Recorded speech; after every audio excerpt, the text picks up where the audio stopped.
Today's project is going to be to paint the trailer, more so sealing the trailer, because heaven forbid that anything does get between the Phylon and this plywood. I don't want it soaking up any of that water.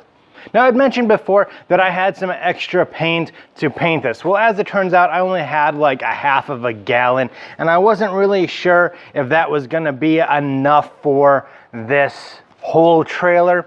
So I went and picked up some $30 primer, and this is what I got. It's Zinsser Bullseye 123. It's for all surfaces. Now, not only is it a paint primer, but it also says that it'll help seal the wood as well.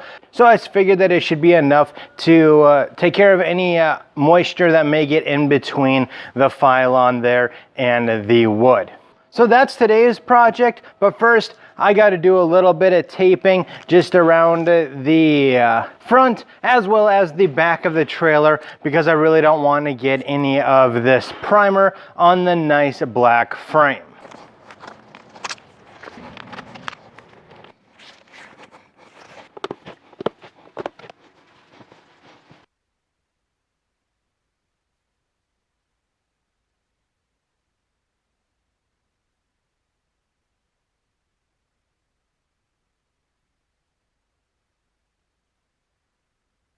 And just like that, I have the entire thing painted with 2 layers of paint.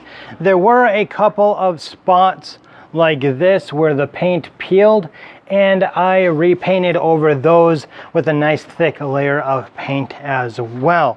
And it seems to me that using the primer, I got a lot less of those spots than I did with the regular paint on the inside walls that I had a lot of trouble with it. So what I'm hoping is that I will be able to use the rest of this primer on the roof on the inside, and then I'll be able to paint it with the same white that the rest of the trailer is, hopefully without having more of those bubbling type issues. Not only did I paint the front, the top, and both sides of this, but I also made sure that I did the back portion of the trailer as well, just to make sure that I had any of the larger cracks and divots in between board covered. I also did the kind of inside of the doorways as well as the inside of the fan hole. Now, unfortunately, this is all that I'm going to be able to do today, although I'm glad to have this portion done because it's a very time-consuming portion before I can start putting the Phylon on.